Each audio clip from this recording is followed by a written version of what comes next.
Súbanse y sean bienvenidos a La Trajinera de Xochitl, un podcast de vigilantes de la memoria, en donde cada lunes echaremos chismecitos sobre historia, literatura o algún tema de cultura pop.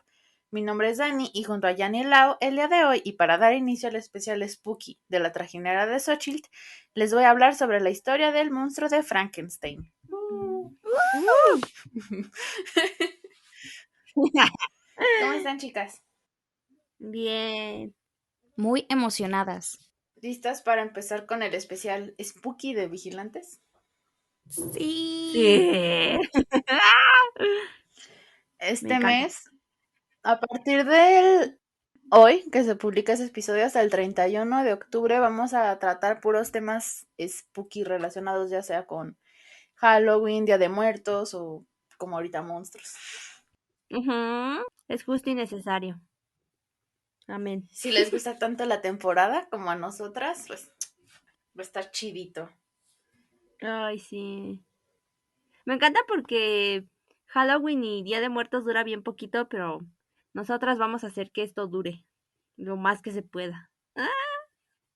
Ah, ya sé, es que solo son, y de parte están pegados. Sí. No El haya. Halloween y ya luego Día de Muertos. Ay, sí. Ay, es que no manches, ya hasta luego hay cosas de Navidad, no se pasen de lanza, no dejan disfrutar. No hagan eso, Ay, por sí, es favor. un maldito cringe porque ya desde agosto empiezan los anuncios, los adornos de aquí en México el 16 de septiembre. Luego, ya Ujú. luego, Día de Muertos. Luego ya no, luego Navidad y es como, basta, esperen, no vayamos tan rápido. Por eso esta última mitad del año se pasa rapidísimo. Ajá. Hay una imagen que hace una ilustradora que me gusta mucho, que se llama Kitsunet. Son unos zorritos, no sé si lo hayan visto. Y hace un resumen muy breve de lo que acaba de decir Lau. O sea, va pasando por el pasillo del supermercado y de repente ya es 15 y están los adornos del 15 y luego ya están Día de Muertos y luego ya es fin de año con hasta con las rosca de Reyes, que es este enero. ¿Qué onda? Y es como, ¿en qué momento? Sí. Ujú. O sea, me gusta la Navidad, pero la Navidad es en diciembre.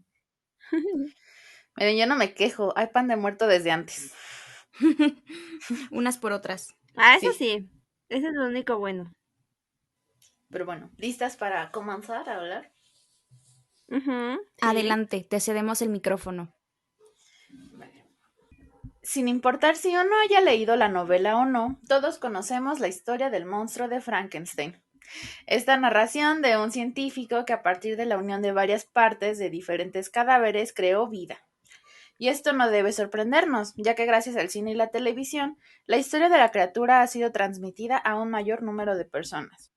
Es por ello que considero que el llamado monstruo de Frankenstein tiene su propia historia, ya que desde su publicación hace más de 200 años ha tenido diversas lecturas, tanto en obras de teatro, grabados, discursos políticos, ilustraciones, películas y caricaturas. Y antes de comenzar, quería saber y preguntarles qué saben sobre Frankenstein. Mm, lo mismo que acabas de decir. No, no es cierto. Bueno, pues que además lo escribió Mary Shelley. O sea, por dos. Lo mismo que dijo la compañera anterior.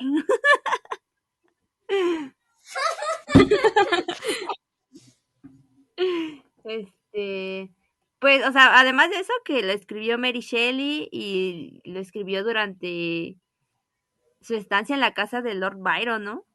Dijeron, vamos a hacer historias y la morra dijo, Ujú, ¡ah, huevo! Y sacó un pinche libro más sí, cabrón de la vida.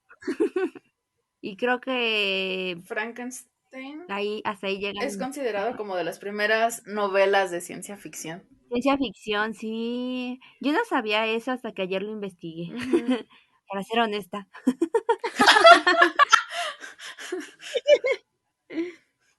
O sea, sí ¿Algo sabía que que era quieras algo agregar como. tú, Lau? Ajá. No, sí, adelante, Jan. Sí, sí, sí. No, ya no. Bueno, contestando a la pregunta de la compañera Dani que hoy nos va a exponer, bueno, yo lo que sabía de Frankenstein, hasta antes de ponerme a leer la obra para este capítulo, era que, pues sí, era un producto de un científico loco, y yo tenía muy presente esta película que lo hizo muy famoso en donde está verde con los tornillos y que no habla y nada más hace hasta donde sé porque tampoco he visto la película, pero la imagen que tenía muy presente de Frankenstein era la de la película de Hotel Transilvania. Y pues no sé, Sí. siento que eso, no sé si Dani nos va a hablar de ese ejemplo, pero no sé, siento que es muy, ya leyendo un libro es una reducción total de la idea, pero es el resultado del imaginario que tenemos modernamente de Frankenstein. Pero bueno, te paso la batuta, Dani. Vale, bueno.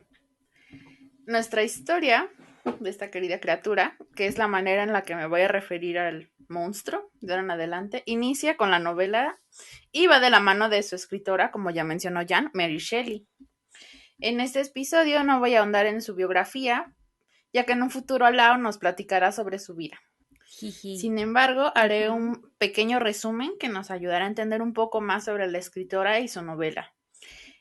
Fue hija de William Godwin y Mary Wollstonecraft, ambos filósofos y escritores, siendo su madre mayormente conocida por su texto Vindicación de los Derechos de la Mujer. Mary Godwin creció en Londres junto a su padre. Su madre murió por complicaciones durante el parto, por lo que William volvió a contraer matrimonio, en este caso con la madre de Claire Claremont, quien fue muy unida a su hermana Mary. Conoció a Percy Bysshe Shelley en 1814 cuando ella tenía 16 años y él 21. Empezaron un romance ya que Percy en aquel momento estaba casado. Se fugaron de Londres junto con Claire y para ese mismo año quedó embarazada de su primera hija, quien murió a los pocos días de nacer. En 1816, Mary volvió a dar a luz, en este caso a un niño, a quien llamaron William, y fue justo en este año que los tres, junto con Claire, viajaron a Ginebra a pasar el verano con el poeta Lord Byron. Él había rentado, junto con William Polidori, la Villa Diodati, una elegante casa cerca del lago Geneva, en donde una tarde, después de leer cuentos de fantasmas alemanes, el anfitrión retó a sus acompañantes a escribir una historia de fantasmas. De aquella velada nacieron dos de los monstruos más famosos, Frankenstein y un antecedente de Drácula. Años más tarde, la propia Mary narraría que la inspiración llegó en forma de una visión en donde vio a un pálido estudiante arrodillado frente a la cosa que había armado, en donde se veía la fantasmagórica figura de un hombre que con el funcionamiento de alguna máquina cobraba vida. Y con esto comenzó la novela de Frankenstein. Esto lo va a escribir Shelley en la edición de 1831 y cuenta que a la mañana siguiente empezó a escribir y en 9 meses el manuscrito estaba listo. Aquí quiero hacer un breve paréntesis para hablar sobre la novela y si la han leído, como la nos mencionó, ¿qué te pareció? Wow. Pues la verdad es que la obra por sí misma me gustó mucho.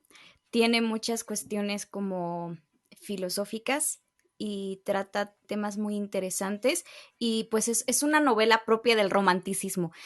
Ahorita en mis clases estamos viendo romanticismo, o sea, más como en España y aquí en México y pues como en Iberoamérica, pero pues sí se nota totalmente esta influencia romántica, pero creo que mi lectura de Frankenstein estuvo muy, ay, ¿cómo se llama?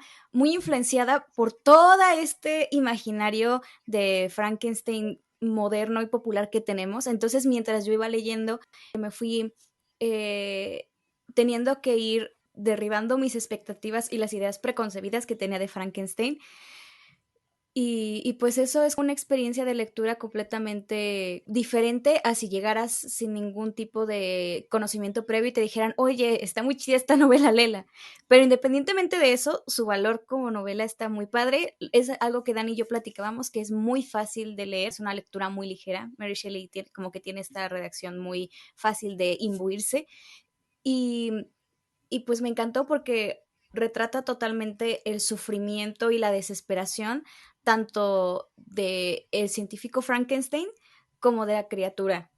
Y siento que pues me gustó muchísimo por eso. No sé si sepas algo sobre de qué trata la novela, Jan, o te platicamos un poquito más. Pues sé, o sea, sé lo básico, o sea, como que este doctor decidió crear así de una criatura hecha de partes humanas, pero esta, o sea, a pesar de ser horrible en su exterior, como era una criatura pensante, ¿no? Este, bastante buena a la hora de hablar, o sea, o sea, era como cualquier otra persona, pero con una apariencia no tan agradable. Pero, o sea, de ahí en fuera, la verdad es que no sé mucho más sobre tal cual de qué va el libro. Bueno, pues para nuestra querida Jan y nuestros oyentes que no hayan leído el libro, les voy a hablar un poquito de qué trata, muy por arribita para que también se animen a leerlo si quieren. La Ujú. novela comienza con un explorador que se llama Robert Walton, que está buscando un nuevo paso por el Océano Ártico. Después de estar mucho tiempo en los mares del norte, la tripulación del barco encuentran a un hombre demacrado. El hombre es Víctor Frankenstein. Está flotando en una corriente de hielo cerca de la muerte y en una serie de cartas que le va mandando a su hermana va a contar la trágica historia de este personaje. Mm. Víctor creció en una familia pues bastante bien, tuvo una infancia bastante bonita. Eh, Creció junto con bueno, una prima en las primeras versiones, después la pasan como una huérfana adoptada por la familia. Y durante su infancia, Víctor, pues le van a comenzar a gustar las ciencias y decide que algún día va a estudiar esto. Incluso llega a irse a la universidad, se llama la Universidad de Ingolstadt, y ahí es donde va a conocer a unos profesores y se va a involucrar mucho en sus estudios. Va a impresionar a sus maestros y compañeros porque fue tan bueno, y es en este momento en que tiene la idea para recrear y reanimar un cadáver, ahora sí, y lo va a hacer con una combinación entre química, alquimia y electricidad. Después de traer a la criatura a la vida, se siente culpable y de hecho se espanta y se duerme y la criatura huye, no se la vuelve a encontrar.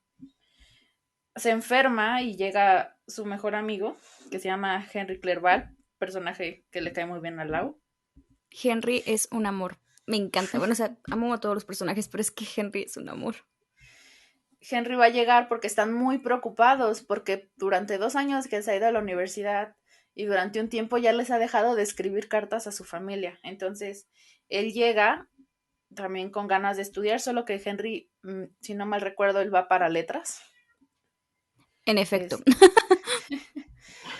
Es, Se encuentra a su amigo en un estado deplorable, súper enfermo, y lo cuida hasta que se repone. Después Elizabeth, que es la huérfana guión prima, le escribe a Víctor y le dice que tiene que regresar a casa inmediatamente. También su papá le dice lo mismo.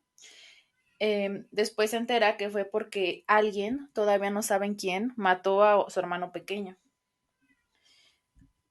Justine va a ser una de las amas de llave y va a ser inculpada de este asesinato porque tenía una medallita que tenía el niño ese día que lo mataron. Llega Víctor y él no piensa que ella lo haya hecho, más bien piensa que fue pues la criatura. Pero obviamente nadie le iba a creer. Justine muere, condenada, Mm. y después se van de viaje unos meses después, la familia que queda, o sea, Víctor, su papá, su otro hermano y Elizabeth. Y mientras van de viaje, se vuelve a encontrar con la criatura. Y ahí la criatura le va a contar su historia. Le cuenta que al principio él como que no podía distinguir el día de la noche, no sabía nada, pero poco a poco fue aprendiendo y llegó a una pequeña cabañita donde vivía una familia. Para ellos eran como las personas más buenas del mundo. Nah, para eso, es que antes la criatura se había encontrado con otras personas, pero lo habían tratado muy mal. Los niños lloraban, gritaban, las mujeres también, y pues obviamente como que no quería estar cerca de las personas, y cuando llega a esta cabañita se esconde para no molestar personas que viven ahí, pero los puede ver desde un hoyito. Entonces ahí va aprendiendo a hablar, aprende a leer y los quiere mucho. Son la Lacey, pero un día decide que se va a acercar a ellos porque los considera las personas más buenas del mundo y dice, ellos son tan buenos que no me van a hacer feo, se van a hacer mis amiguitos ahora sí. Pero al final, como pasa con las otras personas, no lo aceptan. Es aquí donde se pregunta la criatura más o menos de, ay, ¿por qué todos me rechazan? Me imagino que me rechazan todos hasta mi creador, ¿no? Porque pues básicamente lo abandonó y él había robado su diario. Entonces con eso, ahí básicamente viene su dirección. Yo creo que decía Víctor Frankenstein, calle tal. Si, si lo encuentra a favor de devolver el diario.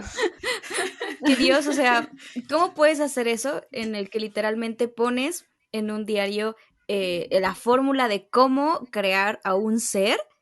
Y, sí, Víctor Frankenstein, dirección tal, tal. O sea, se supone que no sabemos si hizo eso, pero con el diario la criatura encontró al final a Frankenstein, ¿no? Pero es que es Sí, muy caso. es que parecería que sí lo puso, ¿no? Sí. Si lo encuentra a favor de devolverlo a Víctor Frankenstein. Pero Es bueno, como, este diario pertenece a Víctor. ándale. Hubo.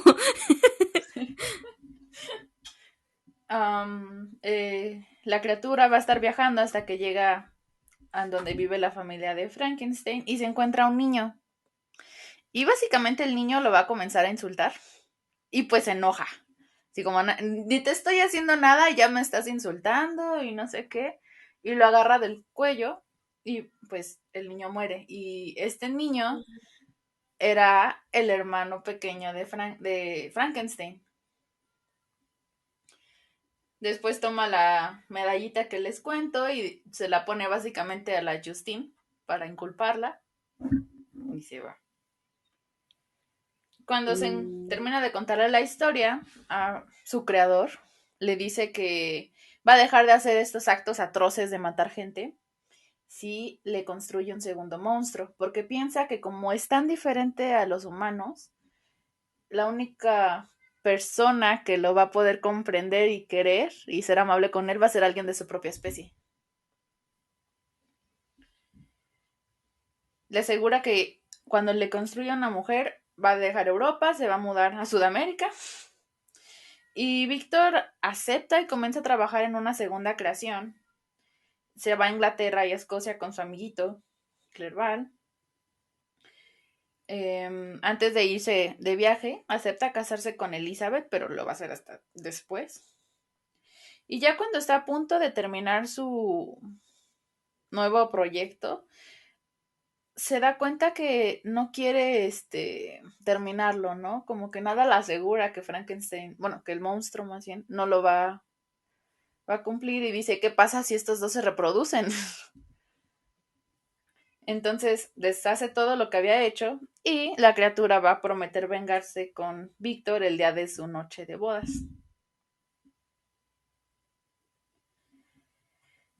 Después, no solamente eso, sino que tristemente va a encontrar el cuerpo de su amiguito Clerval, que fue asesinado, y él reconoce que fue la criatura que hizo. Él se va a sentir muy miserable y culpable sabiendo todas las muertes que ha causado bueno, no involuntariamente, sino por haber creado a la criatura, él mismo, por así decirlo, hizo las muertes. Nuevamente, como se siente muy miserable y se enferma, ya después se pasa a casar con Elizabeth y dice, bueno, me dijo que me va a hacer algo el día de mi boda, ¿no? Entonces voy a estar listo. Pero no contaba con que no le iba a hacer nada a él, sino que le iba a hacer algo a Elizabeth. Igual, Elizabeth muere. Um, Me parece que su papá muere no por la criatura, pero también es demasiada miseria. La madre de Víctor había muerto, se muere el hermanito, se muere Elizabeth, que era como una hija. Era demasiado.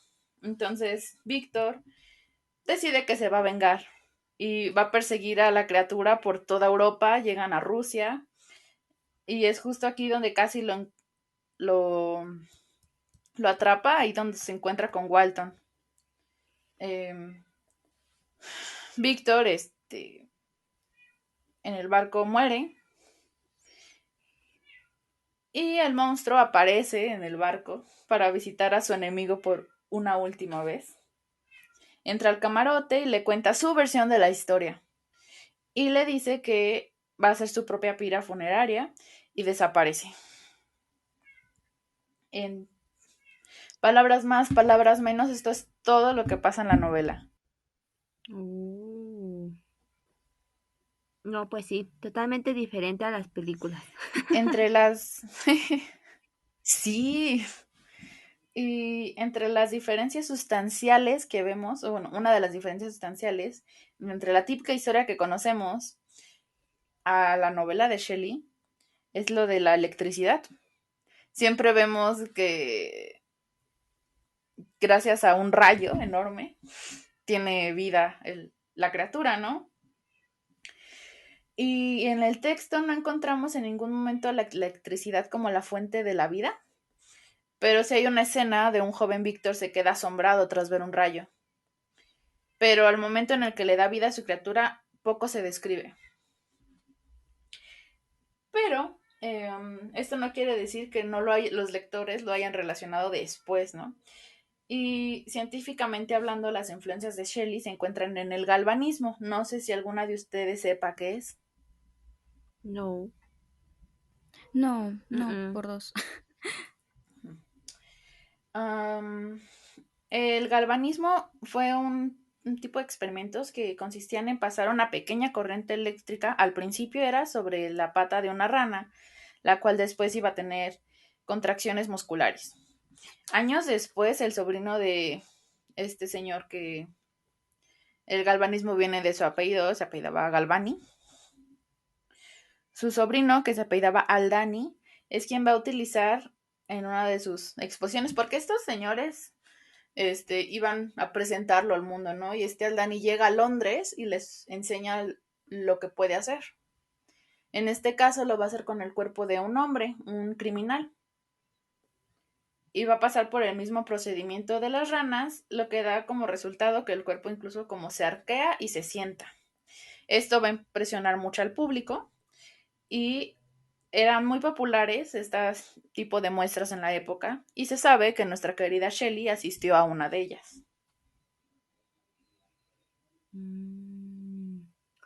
Sí recuerdo que me contaste eso, que a lo mejor de ahí surgió esa idea de la electricidad y dar vida a alguien muerto. Y es muy interesante porque, Dani, al principio, yo creo que ahorita nos vas a explicar todavía más ese punto, pero nos dijiste que las influencias para Shelley para crear o sustentar este experimento fueron el galvanismo y la alquimia. Y es que, como dice Dani, en el libro no nos dicen textualmente, no, y entonces fue al cementerio y sacó todas las partes y las puso ahí, y entonces los cosió y luego con cables y luego está vivo, ¿no?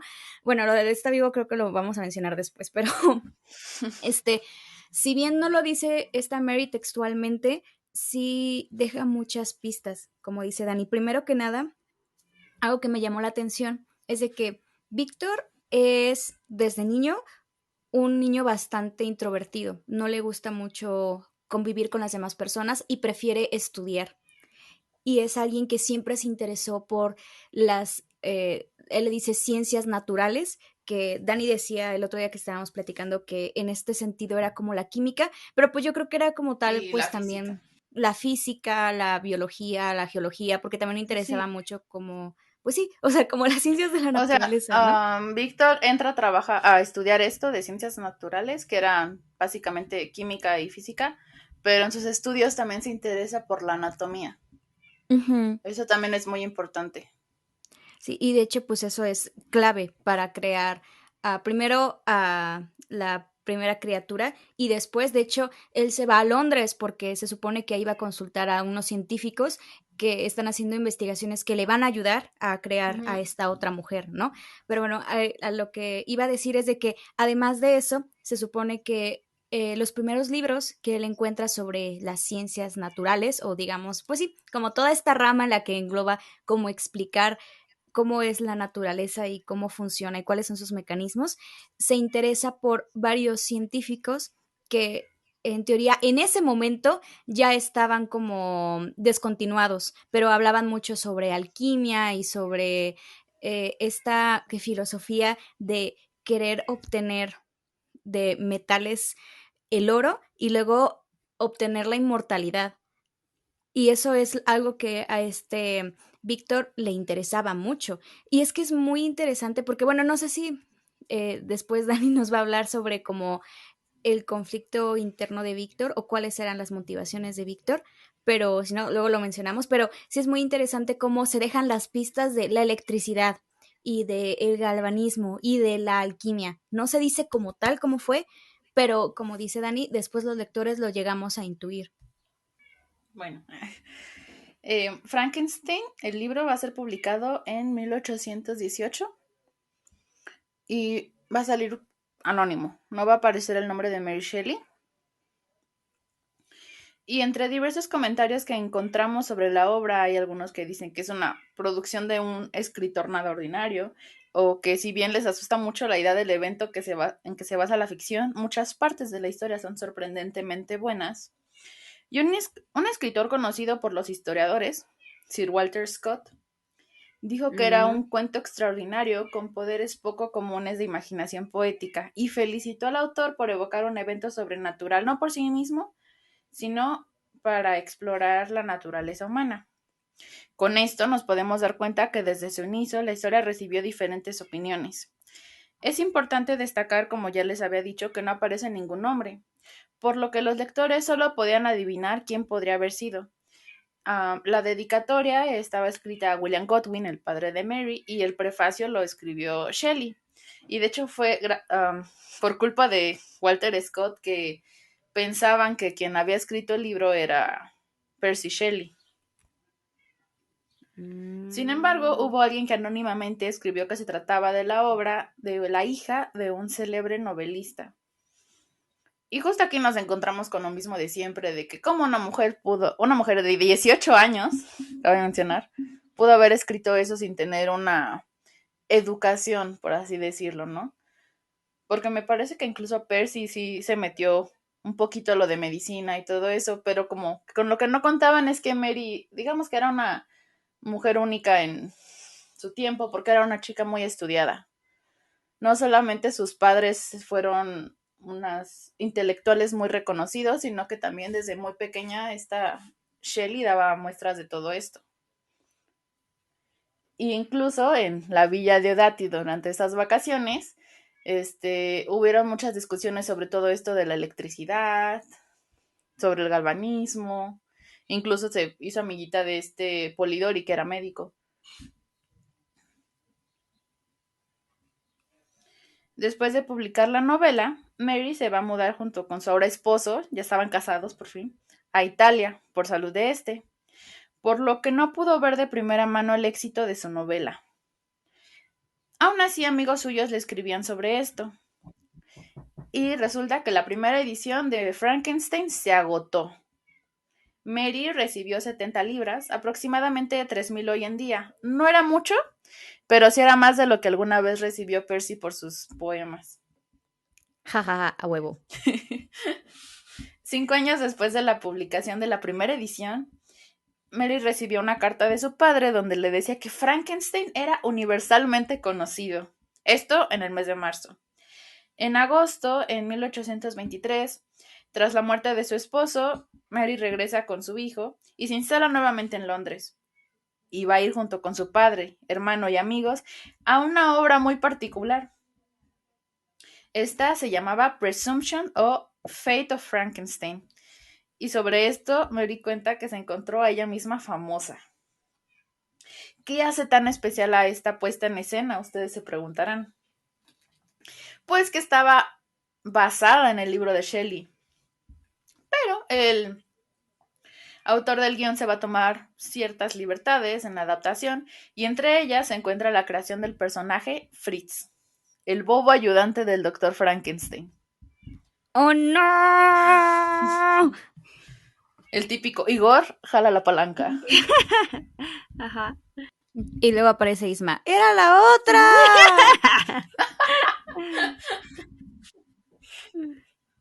Ándale.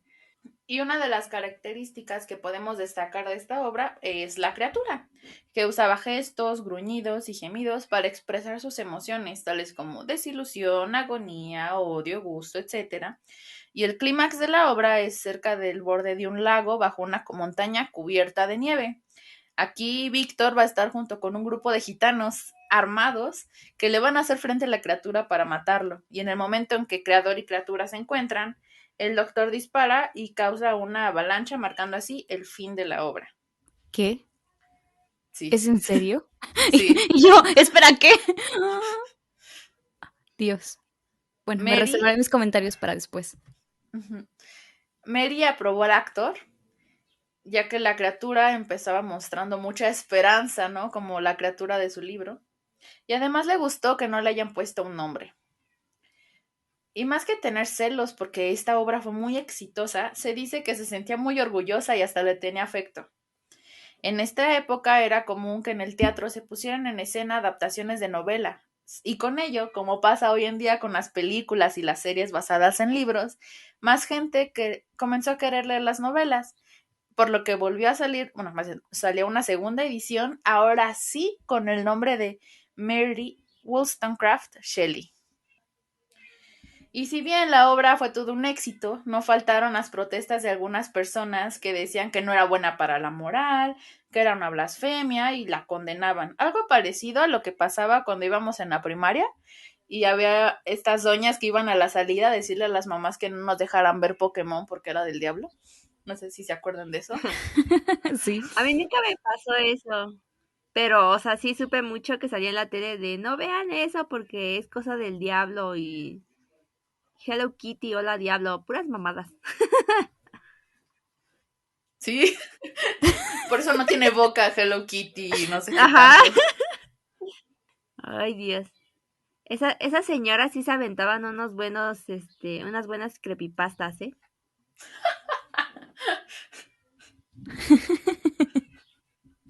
No sé si quieran decir algo ahorita o le seguimos. Ah, bueno, yo siento que en comparación con todo este ambiente tan lúgubre y tan exaltando los sentimientos tan deprimentes y tristes que sienten tanto Víctor como la criatura, no sé, bueno, básicamente digamos que esa es la naturaleza de la novela y se entiende que para una representación necesitas como una, ¿cómo se llama? Como una válvula de escape de esta presión con la comedia. Entonces, se entiende que como que hicieran esta edición, pero uno, llegó demasiado lejos y dos, siento que sí es como matar toda, bueno, parte de la esencia de Frankenstein, porque literal este Víctor lo hizo todo solo, y jamás le dijo a nadie sobre la presencia de la criatura hasta que prácticamente ya fue tarde. O sea, no se lo confió a sus amigos más cercanos, a su familia, no se lo confió a nadie. Y este sufrimiento y esta culpa por todas las muertes que acarreó, lo vivió solo. Y eso es en parte uno de las partes centrales de esta novela, que es todo el sufrimiento que hay, tanto por Víctor, tanto por su familia, por todas las pérdidas que tuvo, tanto por la criatura, por encontrarse solo. Entonces siento que sí es como ya en la conformación de Frankenstein como un mito y como una propia leyenda, sí siento que es como un cambio súper radical. Y sobre todo lo llevo al Frankenstein que yo conocí en Hotel Transilvania, que yo veo y digo, Dios mío, no puedo creer esto. Sí, y espérate, que incluso hasta hicieron una especie de musical. Ay, no. ¿Qué? Um, Continúa. no solo se va a adaptar el libro a Presumption, sino que va a haber otras obras que siguieron su ejemplo, tanto en Inglaterra, Francia y Estados Unidos. Está el musical que les digo, que es del mismo año. salió una parodia llamada Humkumchen o algo así, en donde Frankenstein era originario de un pueblo al norte de Londres conocido por ser muy religioso. Y para finalizar el año de 1823 ya había 5 obras sobre Frankenstein. 2 años más tarde hubo una en París, donde Víctor era un alquimista infernal y su laboratorio estaba lleno de crucifijos y objetos diabólicos, y en el gran final el doctor Frankenstein se encuentra conduciendo un pequeño bote al cual salta desde la orilla rocosa la criatura con una risa demoníaca, y mientras un rayo golpea el bote, terminando todo con grandes olas y fuego, y eso le gustó a los parisinos. Esto quiere decir que la historia ya era familiar, pero por los recuentos que tuvo. La criatura y su historia, al igual que hoy en día, eran conocidos incluso por aquellos que no habían leído el libro. Y si bien la historia no era contada al pie de la letra, había algunos elementos que siempre eran constantes. La criatura era grande y fea, la presencia de la electricidad y la relación creador-criatura, que es la que nos acaba de contar Lau. Por la fama de la historia van a salir más ediciones del libro y nuevas versiones de Frankenstein. En 1825 salió lo que podríamos llamar edición de bolsillo, titulada The Monster Made by Men o The Punishment of Presumption, y en esta versión el personaje principal se llama Ernest Walbert. Tenía a su asistente llamado Fritz, quien veía al doctor como o un hombre loco y otras veces como un genio. Y en este caso no va a ser un cuerpo formado por cadáveres, sino que es un cuerpo de barro que con ayuda de un elixir hecho con alquimia le da vida. Pero, a diferencia de la historia original, el creador ve a la criatura de una forma más amorosa, le enseña a comer pan, pero lo trata como un perro básicamente. De hecho, hasta lo ata con una cuerda y lo lleva por todo el laboratorio. Al final, la criatura aprende la amabilidad y la historia toma un rumbo completamente diferente, pero también termina con los dos siendo destruidos por una avalancha, en una tormenta eléctrica. En menos de 10 años, la historia de Frankenstein ya estaba dentro del imaginario público y se había convertido en una historia contada, recontada y reinterpretada. Horror, melodrama y comedia. Diferentes versiones, algunas terminaban con una enseñanza moral y otras, como la original, nos advertían contra la búsqueda de traspasar los límites humanos. Para el año de 1831, Mary vendió Frankenstein a Richard Bentley, quien publicaba una colección de libros llamada Standard Novels, y mensualmente publicaba diferentes novelas, algo así como novelas eternas. Oh. De hecho, uno de los autores que también publicaba era Jane Austen. Sí, nice. Llamamos Jane Austen. Siempre sale, no pasa nada. Sí, siempre es buen momento para mencionar a Jane Austen. Y va a ser gracias a esta colección que Frankenstein va a seguir en publicación hasta 1850. Para esta edición, Mary va a hacer algunos cambios y quizá el más grande de ellos es sobre el aspecto de incesto que habría entre Víctor y Elizabeth. Les comenté que prima guión huérfana. Uh-huh. Y es que en la versión original, Elizabeth era prima de Víctor. De hecho, se lo estaba contando al abuelo el otro día. Que era hija de la hermana del papá. Y que básicamente ella se había ido a Italia con su marido y cuando muere, el marido bien mala onda le manda una carta al papá de Víctor y le dice, oye, vente por la niña porque yo no la voy a cuidar. Entonces el papá de Víctor va por Elizabeth y la cuidan como si fuera su hija, pero en las otras versiones se da que los orígenes igual son en Italia, pero que fue adoptada como un acto de caridad. Y esto, Lau no me dejará mentir, se parece un poquito con lo que pasó con mi casa en Shingeki no Kyojin, que termina viviendo con la familia de Eren. Y también es algo que le reclaman un poco a Iyasama de, pero si es incesto, pero si era su hermana. Y él dice, prima, no hermana, prima. Óyeme. Bueno, con mi casa ni siquiera es prima, o sea, No. era hija del amigo del papá. O sea, y por eso la adoptaron, pero pues Víctor y Elizabeth sí eran primos. Bueno, pues depende de la Nada versión común, que ¿verdad? veas. Nada común. Edgar Allan Poe, su prima, Sí. que también ya hablaremos de Edgar, ya hablaremos de él, ya hablaremos de su prima, ya hablaremos de eso también. Beatriz, ¿no? No, ¿No? ay, no me ¿A acuerdo quién de su estoy nombre. confundiendo? Creo que se llamaba Beatriz, no me acuerdo. Hablaremos después de eso. Hablaremos después de eso, sí. Y también es en esta edición donde en un nuevo prefacio nos escribe su versión de la escena que les conté en la Villa Diodati. Mary falleció en 1851. Algo interesante es que pudo vivir como una mujer autónoma con el dinero que ganaba con sus escritos. No solamente escribió Frankenstein, escribió otras novelas y ensayos. Y como ya les había dicho, en la novela no se da pistas sobre la tecnología que utiliza el doctor para darle vida a la criatura, más allá de una invención de una bomba de aire que fue removido en la versión de 1831. Y la breve mención de que puso a trabajar una especie de máquina y no hubo, como ya hablamos, no hay ninguna mención de ningún sistema eléctrico. Y aún así pasaron pocos años para que la imaginación colectiva asociara a la criatura con las máquinas. Y asimismo la propia idea de Frankenstein se relacionó con la ambición mal guiada, las nuevas ideas que tenían una buena intención, pero estaban destinados a lo malo. Digamos que Frankenstein se asoció como un ícono del idealismo equivocado.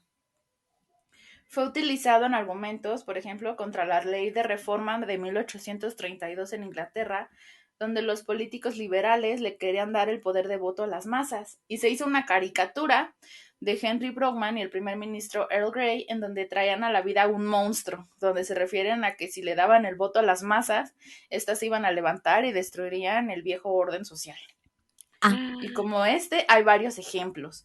Hay una caricatura que fue hecha para la guerra de Crimea titulada The Russian Frankenstein and His Monster, en donde la figura de la criatura está conformada por armas. De hecho, las piernas son cañones y trae una espada, mientras que un soldado británico está huyendo. Y con esto decían que la decisión de ir a la guerra había creado un monstruo.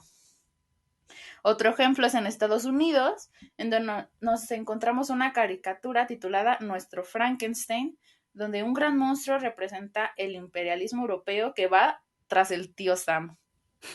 ¿O no? Terminamos con el siglo XIX y vamos a entrar con el XX. Nos encontramos con una nueva forma de ver a la criatura, es decir, nos encontramos ahora sí que con el cine. No sé si alguna de ustedes sabía que Edison tuvo una compañía de películas de cine. Oh, yo No. no sabía. Oh. Pues tuvo su compañía que se llamaba Edison Company. No solamente tenía ay, se me fue el nombre, bueno, pero que él había inventado el cinetoscopio y todo esto, sino que comenzaron a producir películas y una de las primeras que hicieron fue Frankenstein. La película salió en 1910 y aquí se convirtió en una película de 15 minutos, es muda, y se basaba en el centro del libro. Podemos ver a un hombre joven que se despide de su familia para ir a la universidad, descubre el secreto de la vida y aquí le va a escribir a su amada que creará al ser humano más perfecto que el mundo haya conocido. Y en un caldero gigante vierte un poco de esto, una pizca de aquello, lo mete en un ropero y desde la perilla puede ver cómo va cobrando vida. De hecho, está interesante esta toma. De hecho, si no mal recuerdo, está en YouTube la película. Porque parece que la sustancia que vertió se va adhiriendo a los huesos mientras se ve humo y el fuego descender. Wow. Y ese recurso tiene que ver con el tratamiento mágico que hacen del fuego los alquimistas para condensar el tiempo. Y esta va a ser la primera película donde aparece Frankenstein. Pero O sea, la más básicamente hizo conocida una y la... chica superpoderosa. ¡Anda!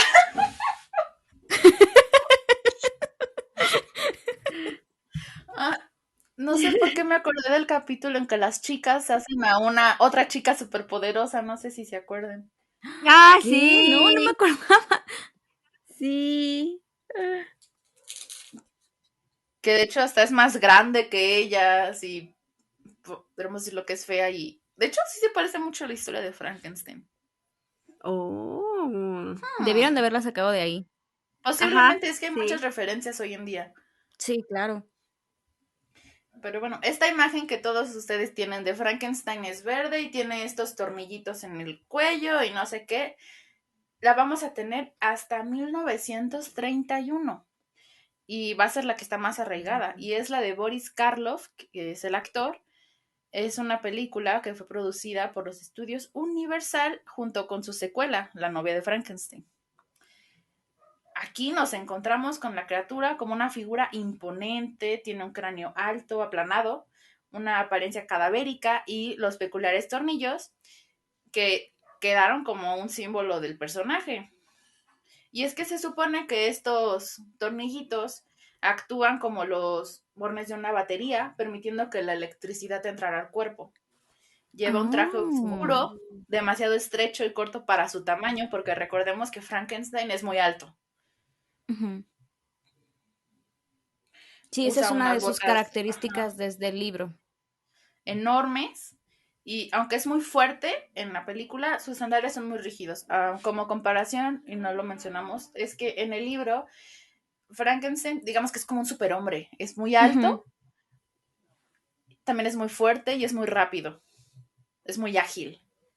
Y se contrasta con este personaje, bueno, la representación de Karloff, que es muy rígido y torpe, ¿no? El maquillaje, que es lo que más nos ha influido, fue obra de Jack Pierce, quien no solo maquilló a Frankenstein, sino que también a la momia, el hombre que ríe y el hombre lobo. Y en la película y sus secuelas va a aparecer la criatura como una criatura, jaja, con una mentalidad bastante simple e infantil, ¿no? Y si bien en la novia de Frankenstein aprende a hablar con frases cortas y apenas articuladas, le tiene miedo al fuego. Y en la novela no vemos nada de esto, incluso les digo que aprende a leer, lee las vidas de Plutarco y entiende otras Ujú. cosas. Y lo del miedo al fuego, pues se supone que él es resistente incluso a varias cosas que el hombre no, como a los extremos, ¿no? Al calor y al frío. Yo ahí tenía una teoría. No sabía de esto, de hecho creo que se lo pregunté a Dani la vez que nos vimos antes de grabar el episodio y que hablamos un poquito de lo que íbamos a hablar en el episodio, en el que yo me preguntaba, bueno, ¿dónde está esto de lo del fuego? Otra vez, perdónenme, la única referencia que tenía más precisa en ese momento era lo de Hotel Transilvania, que literal era como fuego malo y aparecía el fuego y súper se espantaba el monstruo. Pero yo tenía la teoría de que, bueno, yo intenté buscar esa información en el libro, pero en ningún momento textualmente dice, esta criatura le tiene miedo al fuego o tiene problemas con el fuego, en ningún momento. Pero intuí que, como mencionamos antes, hay alguna información que no te lo da literal, pero Mary Shelley lo deja ahí para que ya tú lo agarres o lo dejes ahí. Y en parte yo pensé que el fuego tenía algo que ver porque como dice Dani, pues al final esta criatura es un superhombre, ¿no? Y se menciona que él es muy resistente a el frío. Y de hecho, al final, para torturar a Víctor, a su creador, el monstruo se va casi casi al Polo Norte o a las tierras más frías allá en Rusia para torturarlo, porque para él, pues, él podía vivir en esas temperaturas sin problema. Pero al final, él dice lo que mencionaba Dani, que va una última vez a ver a su creador y le cuenta a Walton su versión de la historia y al final se arrepiente porque hay arrepentimiento en él, y dice, bueno, voy a encender mi pira funeraria. Entonces, la única forma en la que él sabe que podría morir, o no sé si la única, pero la forma en la que sabe que él sí podría morir es incendiándose. Entonces, yo pensé que incluso también en una parte del libro dice que él es más resistente a las temperaturas frías. Entonces, yo pensé que él era más resistente al frío, pero que el calor no le sentaba bien. pero también tiene más sentido lo de Dani, de que sea un superhombre. Y bueno, cortando un poquito el discurso de Dani y yéndome un poquito otra vez al libro, algo que mencionó Sir Walter Scott, que me resonó mucho a la lectura que yo hice, es que decía que era como un estudio de la naturaleza humana. Y es que yo siento que sí, y que incluso Frankenstein y el desarrollo que se nos explica en la novela es como si con una lupa nos adentráramos al desarrollo humano, porque se supone que el monstruo, bueno, según no entiendo, no está hecho propiamente a imagen y semejanza de los humanos o de Víctor. Eso es en parte uno de los reclamos que hace el monstruo. Dice, es que Dios los creó a ustedes a imagen y semejanza de Dios y por eso son bellos, pero a mí me hiciste más feo, ¿no? Pero siento que por lo mismo de que tiene capacidades superiores que el ser humano, como mencionaba Dani, es más ágil, es más rápido, también siento que intelectualmente se desarrolló más rápido. Y es que en cuestión de un año, él tuvo este desarrollo, bueno, desde que él despierta y empieza a tener conciencia de sus sentidos, empieza a acostumbrarse a la luz, a los colores, a los sonidos, a sus sensaciones táctiles. Y entonces poco a poco empieza a tener conciencia de sus necesidades básicas, pero todo cambia cuando encuentra el fuego. Y siento que es algo muy importante porque aparte de que tenemos esta como que idea de que el fuego es lo que le hace daño, aquí es más que nada por este desarrollo que tuvimos los seres humanos cuando encontramos el fuego y cómo eso le ayudó a no solo tener luz de noche, no solo a calentarse, sino también a calentar su comida y a tener una serie de, bueno, ni siquiera alimentación más variada porque él no es carnívoro, él nada más se alimenta de bayas y de nueces, él jamás mató un animal y mucho menos, o sea, sí mató a los seres queridos de Víctor, pero pues nunca se los comió, nunca hubo como un acto más sádico de su parte para querer alimentarse. Hasta eso, Frankenstein, bueno, la criatura era vegana. Nada más ahí, dato curioso. Pero bueno, luego también tiene este desarrollo muy rápido de ¿cómo se llama? Ya después de haber desarrollado, bueno, sus necesidades más básicas y cuando se encuentra con estas personas, los de Lacey, aprende a hablar muy rápido y aprende a identificar sonidos muy rápido. Y me encantó, me encantó, me encantó, me encantó porque mientras la criatura le está explicando a su creador todo esto, le empieza a explicar cómo se maravilló al darse cuenta de que las personas de la casa tenían un código entre ellos para poder comunicarse y él se maravilló y luego se enteró que había un código en las páginas de los libros que coincidía con lo que decían las personas y así también se podían comunicar. Entonces, a mí me encantó eso, porque hashtag lingüística, pero también es muy interesante porque como que algo al principio yo dije, ay, ¿qué hace una árabe ahí? Ya después nos explican por qué, pero parte de un recurso pues que utiliza esta Mary Shelley para que Frankenstein aprendiera a hablar es que llega una extranjera con los de Lacey, que si quieren luego podemos hablar un poco como de la historia de esa familia. Bueno, no es tan relevante, pero la cosa es de que a esta chica que habla árabe y que no sabe nada del francés, que es la lengua que hablan esta familia, pues le empiezan a enseñar a hablar y así es como él aprende y aprende en cuestión de un año todo el desarrollo humano de muchos, muchos, muchos, muchos siglos. Entonces siento que eso en parte demuestra como que zoom a el desarrollo humano y siento que al final también es parte del desarrollo del ser humano y parte de su acontecimiento, de su como que, o sea, parte de la naturaleza intrínseca del humano sí es ser bueno por naturaleza, pero al final se va a terminar corrompiendo y va a terminar tendido hacia la maldad, porque básicamente eso es lo que pasa. Siento que al final que el monstruo se fuera hacia la maldad porque no recibió ese cariño que necesitaba, pues al final es una tendencia como, o un vicio que el humano tenemos y por eso hay guerras y por eso hay pobreza y por eso hay tanta apatía al sufrimiento del otro. Y creo que sí, Frankenstein es una criatura superior al hombre que aprende más rápido, resiste más rápido a las inclemencias del tiempo, es más ágil, tanto mental como pues físicamente, pero al final sigue siendo un reflejo de nosotros y refleja cómo si no recibimos bondad, nos podemos convertir en personas muy malas. Y de hecho, al final, él sí nos muestra que tiene cierto arrepentimiento por haber perseguido a Frankenstein, por haberlo llevado hasta la locura, por haberlo hecho sufrir tanto, matando a toda su familia, y por eso él decide suicidarse, porque él no se siente orgulloso de lo que hizo, pero al final su sed de venganza fue más grande. Y también es muy interesante porque, bueno, sabemos que los seres humanos tenemos, independientemente de qué religión sea, la mayoría o la historia de las sociedades y de las culturas, pues hay una religión que está ligada a los pueblos y que al final le da esperanza a las personas. Pero siento que también es muy común encontrarse con situaciones en las que dices, como dijo Jesús en la, ¿cómo se llama? En la cruz, como Dios, ¿por qué me has abandonado?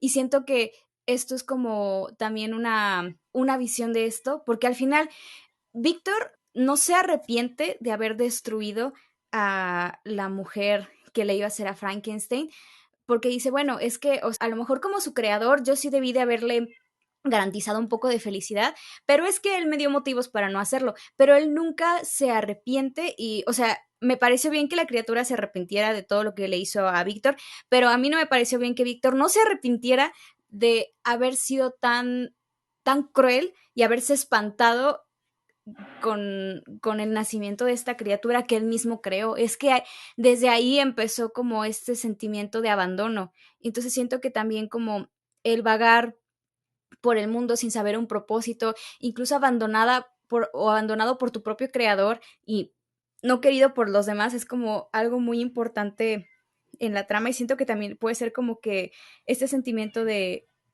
sentirse abandonado por tu creador, por tu Dios, que también se puede llegar a sentir. Y de hecho, yo pensé en una frase, no me acuerdo en dónde lo leí, no sé si fue en el Museo de Tolerancia, en el que se habla de la Segunda Guerra Mundial, pero me acuerdo que se supone que en uno de los campos de concentración encontraron una frase que decía, cuando llegue al cielo, este, como yo no voy a tener que pedirle perdón a Dios, sino Dios me va a tener que pedir perdón a mí.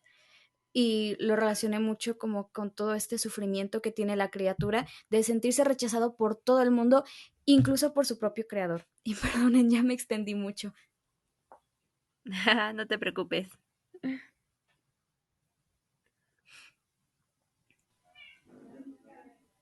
Bueno, antes de continuar con lo que tenía escrito, y ya te adelantaste un chingo, justo esto es porque el subtítulo de Frankenstein, ¿cuál es? El moderno Prometeo. El moderno Prometeo. ¿Y quién es Prometeo? Sí. Ah, pues quien trajo el fuego a los humanos. Ajá. Y a quien por ser bueno con los humanos de traerles el fuego va a ser castigado. Es Ujú. a quien encontramos que todos los días viene un águila y se come su hígado. Ajá. Pero bueno, siguiendo con nuestra recapitulación de representaciones más importantes de Frankenstein, y ya para acabar, encontramos un cambio en 1957 en una película que se llama La maldición de Frankenstein, con Christopher Lee como la criatura. Hay que recalcar que el maquillaje de Karloff estaba registrado por los estudios Universal. Entonces, el maquillaje fue diferente y vemos que es un monstruo más humano. Lee no se parece mucho a Karloff y él es alto, es delgado, lleva una cabellera tosca y espesa y lo que vemos como sus características de monstruo es que su cara es muy pálida, tiene muchas cicatrices y tiene un ojo velado por una catarata. Aquí la criatura es un maníaco homicida de instintos asesinos, básicamente. No tiene la inocencia que tiene Karloff, y mucho menos la inocencia que tiene la criatura original. La película también va a ser un gran éxito, y se hicieron un ciclo de películas basadas en Frankenstein con diversas variaciones en los sucesivos monstruos que iban apareciendo. Para 1973 se hizo una miniserie que se llama Frankenstein, la historia real, y el monstruo es interpretado por Michael Sarrazin y aparece como un hombre normal, apuesto, pero de inteligencia limitada. Esto es curioso porque se supone que cuando el doctor Frankenstein hace a su criatura, la hace como, al principio lo ve como si fuera perfecto y hermoso y que pierde toda esta belleza cuando abre los ojos. Este se va a ir progresivamente transformando en un monstruo grotesco, debido a un fallo que hubo en el proceso de creación. Para 1994, Frankenstein de Mary Shelley sale y va a marcar un punto de inflexión importante al querer seguir más fielmente el material original que versiones previas. Intenta mostrar a una criatura más semejante al que aparece en la novela. Es interpretado por Robert De Niro. Y aquí la criatura sufre de una profunda angustia y soledad y aparece con la cabeza calva y el cuerpo cubierto de puntos de sutura y cicatrices. En la película es Víctor Frankenstein va a utilizar el cadáver de un vagabundo y el cerebro de un difunto profesor para crearlo. Finalmente, la miniserie de 2004 es quizá la adaptación más fiel al libro de todas las que existen. La criatura es más humana y delicada, es inteligente, articulada y sensible, tiene una complexión más mortecina, tiene el cabello largo y lacio, y por si quieren verla, la pueden ver en Amazon. Tiene 2 capítulos. Oh, Actualmente gracias, vemos Dani. a diferentes Frankenstein en nuestro mundo, ¿no? Está la versión de Mary Shelley, la típica caracterización que viene desde la interpretación de Boris Karloff, la cual incluso vemos en La casita del horror de los Simpson. Tenemos una Ujú. versión perruna, eh, la criatura representada en la película de Frankenweenie. Y como mencionó Lau, vemos a un Frankenstein un poco más agradable en las películas de Transilvania, e incluso uno fashionista, por así decirlo, con todos estos personajes creados por las Monster High. Oh, sí. Y bueno, ya que Lau nos adelantó mucho, los años van a pasar, pero la criatura y su historia siguen presentes y tienen nuevas lecturas. Nos lo presentan como un monstruo malvado, en otras versiones nos encontramos con una criatura amable y divertida. Muchas cosas han cambiado dentro de la imagen del monstruo de Frankenstein, entre comillas, desde la publicación de la novela, y esto es lo que lo hace tan interesante. El monstruo no se va a quedar únicamente en su libro, va a salir de él de la mano del pensamiento de personas y su contexto. Va a estar acompañado de avances científicos y la situación que viven las personas en aquella época. Es por esto que pienso que la historia del monstruo de Frankenstein, como parte de un imaginario colectivo, es pertinente, ya que nos ha acompañado durante más de 200 años. Y lo más seguro es que lo va a seguir haciendo por mucho tiempo más. No sé si antes de que, ahora sí que terminemos, Jan o Lau nos quieran decir algo más. Pues que estuvo muy interesante. A mí me gustó, porque yo no he leído la obra, o sea, no la he leído, pues nunca creo. Aquí confesiones de una historiadora. Y me pareció muy interesante todo lo que nos contó Dani eh, sobre cómo se concibió la obra, cómo fue reinterpretada y cómo ahora concebimos a este nuevo Frankenstein, ¿no? Que es verde, hecho de partes humanas, etcétera, ¿no? Y, o sea, yo también lo relaciono mucho con Hotel Transilvania. Entonces, o sea, me pareció muy, muy interesante y con todo lo que nos contaron, tanto Dani como Lau, creo que parte de esa monstruosidad que intentó retratar Mary Shelley, este, es que Frankenstein era como cualquier otro humano, ¿no? O sea, más allá de que tenía capacidades intelectuales y físicas superiores, tenía como los mismos defectos, podía tener los mismos vicios, etcétera, ¿no? Y es lo que pasó, o sea, al final el deseo de venganza pudo más que la criatura y empezó a asesinar así a lo bestia. Y Y eso es parte de su monstruosidad, ¿no? Más allá de su apariencia física, está el hecho de que como otro humano lleno de rencor decidió asesinar, ¿no? O sea, al final sí se arrepintió, pero pues ya lo hecho estaba hecho, ¿no? Y la otra cosa es que igualmente Víctor, o sea, me imagino que parte de la obra es eso, ¿no? Que mostrar que un ser humano no puede simplemente decidir a crear vida. Más allá si hay cuestiones religiosas o no, pues no es algo que tal cual mm, nos concierne a nosotros, ¿no? El revivir o el crear seres humanos es monstruoso igualmente, ¿no? Y le pasó todo lo que le pasó, ¿no? Tragedia tras tragedia. Y como dice Lau, al final él no se arrepintió porque él no vio en la criatura un rasgo de humanidad, a pesar de que esta criatura sí la mostró, ¿no? O sea, tenía capacidad de raciocinio, podía hablar, podía pensar y era capaz de sentir y hasta el final remordimiento, ¿no? Y Víctor nunca vio eso, para él fue como una creación más que él debía de destruir, o sea, él la creó, pero él también tenía que destruirla. Entonces, no sé, creo que tiene muchísimas interpretaciones, o más que interpretaciones, tiene mucho que analizar la obra de Mary Shelley. O sea, ahorita nos ha llegado una versión más, no sé cómo decirlo, pero nos han llegado versiones de Frankenstein muy diferentes a las que era el libro. Y creo que por eso, o sea, que ahí está la riqueza de esa obra, ¿no? Que va más allá de es un monstruo que fue creado y ya, o sea, hay cuestiones más profundas dentro del libro de Mary Shelley que el autora quiso retratar, ¿no? Y creo que sería todo. Lau, ¿quieres comentar algo? Sí, que bueno, para terminar, algo que mencionó Dani muy al principio es que esta se considera como una de las primeras novelas, sí, en algunas partes como la primera novela de ciencia ficción.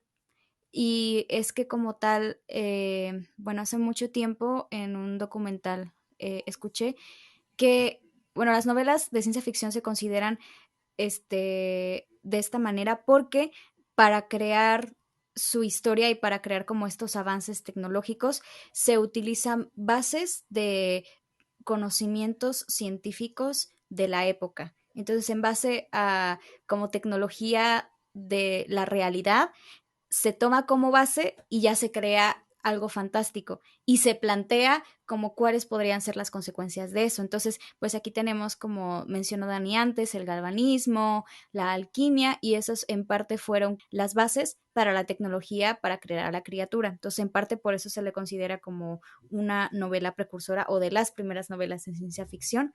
Y siento que sí, Frankenstein como historia es muy vigente todavía, en parte porque este imaginario a lo largo de toda la historia la ha transformado y cada una de sus transformaciones ha sido como muy impactante para la cultura popular, tanto que nos ha llegado a nosotros en estas representaciones como más modernas que Dani ya mencionó, pero también, por ejemplo, en el ámbito de, pues, de las ciencias, bueno, aparte de todo ese trasfondo filosófico que ya mencionamos un poquito sobre el desarrollo del humano, de si el humano es bueno por naturaleza y luego se hace malo, que eso es lo que plantea Shelley, y como este sentimiento de que nos da miedo el monstruo, en parte porque no es humano y tiene capacidades superiores al humano, y en parte porque se parece mucho a nosotros, pero también porque en la actualidad es un reflejo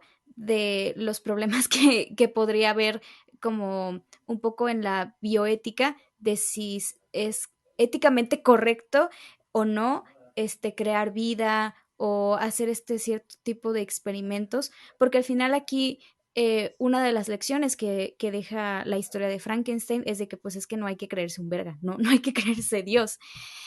Y siento que es muy interesante porque eh, parte de esta como que idea de Frankenstein como un científico loco, este, no coincide tanto con el libro porque sí entra como en un cierto delirio de locura, Víctor, y lo hace obviamente solo, pero siento que al final sí la idea que nos quieren demostrar es de que no hay que creerse un dios y no hay que jugar con la naturaleza, porque en parte se habla mucho de la magnificencia de como no sé, la belleza que hay en la naturaleza de Ginebra y de las montañas y de la nieve y que todo es hermoso.